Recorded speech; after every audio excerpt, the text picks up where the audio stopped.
ரொம்பவே சிம்பிளான முறையில் சூப்பரான உடச்சி ஊற்றிய முட்டை கிரேவி தான் எப்படி செய்கிறது அப்படிங்கிறது இன்றைக்கி இந்த வீடியோவில் பார்க்க போகிறோம். இந்த கிரேவி வந்து சாப்பாடு, சப்பாத்தி, இட்லி, இப்படி பூரி இது மாதிரி எது கூட வேணாலும் சேர்த்து வச்சு சாப்பிட்லாம். ரொம்ப டேஸ்ட்டாக இருக்கும். அப்படி டேஸ்ட்டான அந்த முட்டை கிரேவி தான் எப்படி செய்கிறது அப்படிங்கிறது இந்த வீடியோக்குள்ளே பார்க்க போகிறோம். வீடியோ முழுவதும் ஸ்கிப் பண்ணாமல் பாருங்கள். இப்போ தான் ஃபஸ்ட் டைம் நம்ம வீடியோ பார்க்குறீங்க அப்படின்னா மறக்காமல் நம்ம சேனலை சப்ஸ்கிரைப் பண்ணிவிட்டு அப்படியே பக்கத்தில் இருக்க பெல் ஐக்கானை கிளிக் பண்ணிக்கோங்க. அப்போ தான் தினம் தினம் அப்லோட் பண்ணுற வீடியோ உங்களுக்கு நோட்டிஃபிகேஷனாக வரும். வாங்க வீடியோக்குள்ளே போய் பார்க்கலாம். முட்டை குழம்புக்கு ஃபஸ்ட்டு மசாலா ரெடி பண்ணிக்கலாம். ஒரு கடாயில் கொஞ்சமாக வெங்காயம் வந்து இது போல் அறுத்து போட்டுக்கோங்க. அறுத்து போட்டு ஆயில் சேர்த்து நல்லா வதக்கி எடுத்துக்கலாம்.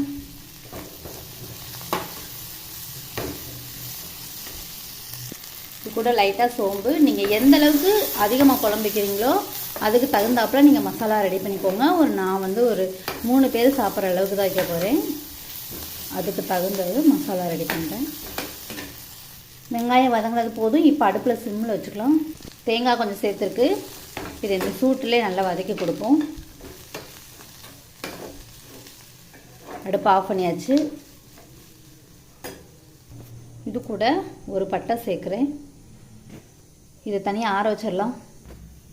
இது சூடு ஆறுறதுக்குள்ளே நான் இஞ்சி பூண்டு பேஸ்ட்டு ரெடி பண்ணிட்டு வந்துடலாம். ஜார் எடுத்து வச்சுருக்கேன். 5-6 பல் பூடு, ஒரு துண்டு இஞ்சி, லைட்டாக தண்ணி மிக்ஸ் பண்ணி நல்லா கலந்து எடுத்துருந்துடலாம். அரைச்சிக்கலாம். நல்லா பேஸ்ட் பதத்துக்கு அரைச்சாச்சு. இதை தனியாக வேறு ஒரு பிளேட்டுக்கு மாதிரி வச்சுருவோம். வெங்காயம் நல்லா சூடு ஆறிடுச்சு.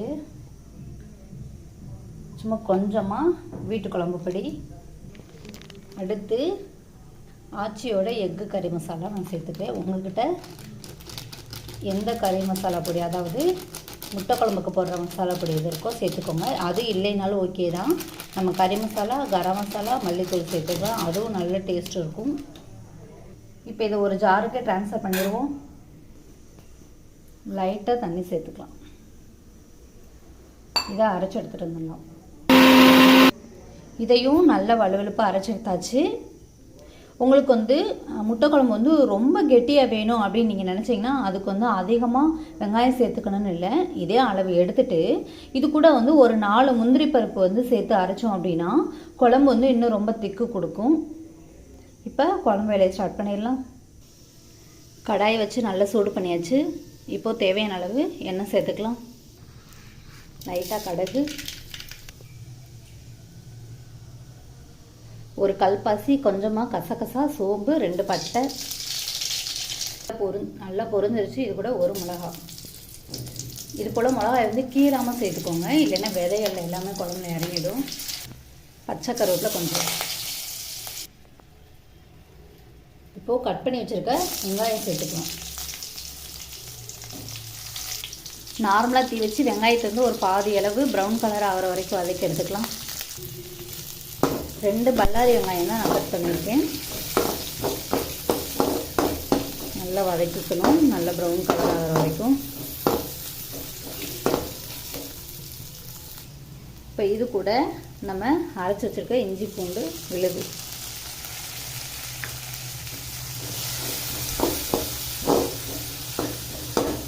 இதோட பச்சை ஸ்மெல் போகிற வரைக்கும் கொஞ்சமாக மீடியமாக நெருப்பில் வதக்கிக்கணும். நெருப்பு ஹையாக இருந்துச்சு அப்படின்னா டக்குன்னு அடிப்பிடிச்சிரும். பச்சை வாசனை போயிடுச்சு. இப்போது கழுவி கட் பண்ணி வச்சுருக்க 3 பெரிய தக்காளி, இதையும் சேர்த்து நல்லா வதக்கிக்கணும். இந்த ஸ்டேஜில் இது கூட ஒரு குட்டி ஸ்பூனில் 1 ஸ்பூன் அளவு மஞ்சள் தூள், அதுக்கப்புறம் மிளகாய்த்தூள் 1 ஸ்பூனு, கரம் மசாலா 1 ஸ்பூன் இது சேர்த்துக்கலாம். கரம் மசாலாவும் மிளகாய்த்தூளும் பெரிய ஸ்பூனில் அளந்து எடுத்துக்கிட்டேன். மஞ்சள் தூள் மட்டும் குட்டி ஸ்பூனு. இப்போ இதை நல்லா மிக்ஸ் பண்ணி விட்டுக்கலாம். இதில் வந்து லைட்டாக நான் தண்ணி தெளிச்சிருக்கேன். தண்ணி தெளித்து நல்லா வதக்கிக்கலாம். வெங்காயம், தக்காளி, நம்ம சேர்த்துக்க எல்லா இன்க்ரீடியன்ஸுமே நல்லா மஜாவாகி நல்லா ஒரு பேஸ்ட் பதத்துக்கு வரணும். அதுக்கப்புறம் தான் வந்து நம்ம மசாலா சேர்த்துக்க போகிறோம். ஒரு 5 நிமிஷத்துக்குள்ளே அது மாதிரி வந்துடும். இப்போ ஹை ஃப்ளேமில் கூட வச்சுக்கோங்க. எண்ணெய் வந்து நீங்கள் அதிகமாக சேர்க்குறவங்களா இருந்தால் இப்போ இந்த ஸ்டேஜில் வந்து தண்ணி தெளிச்சுக்க வேண்டாம். நீங்கள் முன்னாடியே தாளிக்கும் போதே வந்து ஆயில் வந்து அதிகமாக சேர்த்துருப்பீங்க. நான் வந்து அளவாக தான் சேர்த்துருந்தேன். அதனால தான் இப்போ அடிப்பிடிக்கிற மாதிரி இருக்கவும் கொஞ்சமாக தண்ணி சேர்த்து இது போல் வதக்கி கொடுக்குறேன். எல்லாமே நல்லா வதங்கிடுச்சு. நம்ம சேர்த்துக்கிட்ட மசால் பொடி வாசனையும் பச்சை வாசனை போயிடுச்சு. இப்போது நம்ம எடுத்து வச்சுருக்க மசாலாவை சேர்த்துக்கலாம். அடுப்பை சிம்மில் வச்சுட்டு சேர்த்துக்கலாம். அரைச்ச மசாலா எல்லாம் சேர்த்து அந்த மிக்ஸி ஜார்லேயே வந்து நல்லா கழுவி குழம்புக்கு தேவையான அளவு தண்ணி வந்து சேர்த்தாச்சு. இப்போ இது மூடி போட்டு நல்லா கொதிக்க வச்சுக்கலாம். அதுக்கு முன்னாடி இப்போ குழம்புக்கு தேவையான அளவு உப்பு சேர்த்துக்கலாம். முன்னாடி உப்பு சேர்த்துக்கணும், நான் மறந்துட்டேன். இப்போ சேர்த்துக்கலாம். சுவைக்கேற்ப கல்லுப்பு.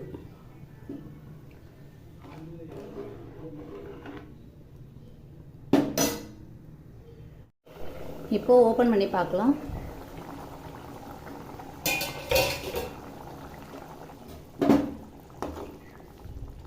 நிறைய தண்ணி சேர்த்துடணும். அந்த தண்ணி எல்லாம் நல்லா சுண்டிருச்சு.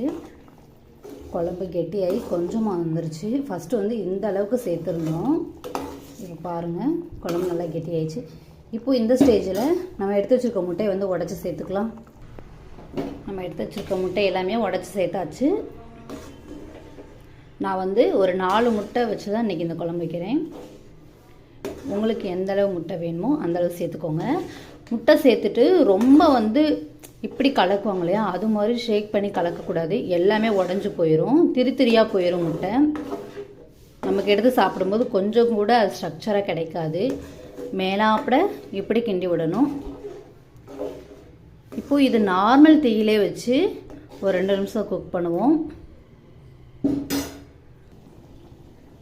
கொத்தமல்லி புதினா இலைகள் கொஞ்சமாக மிக்ஸ் பண்ணி விட்டு வச்சு விடுவோம். இப்போ பாருங்கள், குழம்பு பாருங்கள் எந்தளவுக்கு கெட்டியாக வந்துச்சு பாருங்கள். முன்னாடி நம்ம எவ்வளோ தண்ணி சேர்த்துருந்தோம், இப்போ அதுக்கு ஆப்போசிட்டாக இருக்குது. அப்படியே ரொம்ப கெட்டி ஆயிடுச்சு குழம்பு. சரி, இப்போ மூடி போட்டு 2 நிமிஷம் மூடி வச்சு வேக வைப்போம். அவ்வளோதாங்க, சூப்பராக ரெடி ஆயிடுச்சு நம்ம உடச்சி ஊற்றிய முட்டை கிரேவி. இது வந்து சாப்பாட்டுக்கும் நல்லாயிருக்கும். இட்லி, சப்பாத்தி இது மாதிரி எது கூட வேணாலும் காம்பினேஷன் வச்சு சாப்பிட்லாம். ரொம்ப சூப்பராக இருக்கும், நல்ல டேஸ்ட்டாக இருக்கும். நீங்களும் இதே மாதிரி ட்ரை பண்ணி பார்த்துட்டு எப்படி வந்துச்சு அப்படிங்கிறத கமெண்ட்டில் சொல்லுங்கள். இந்த வீடியோ உங்களுக்கு பிடிச்சிருந்தா மறக்காமல் இந்த வீடியோக்கு ஒரு லைக் பண்ணிவிட்டு இது வரைக்கும் நம்ம சேனலை சப்ஸ்கிரைப் பண்ணாதவங்க சப்ஸ்கிரைப் பண்ணிக்கோங்க. அப்படியே பக்கத்தில் இருக்க பெல் ஐகானை கிளிக் பண்ணிக்கோங்க. அப்போ தான் நான் தினம் அப்லோட் பண்ணுற வீடியோ உங்களுக்கு நோட்டிஃபிகேஷனாக வரும். நன்றி. மீண்டும் அடுத்த ஒரு நல்ல வீடியோவில் உங்களை சந்திக்கிறேன்.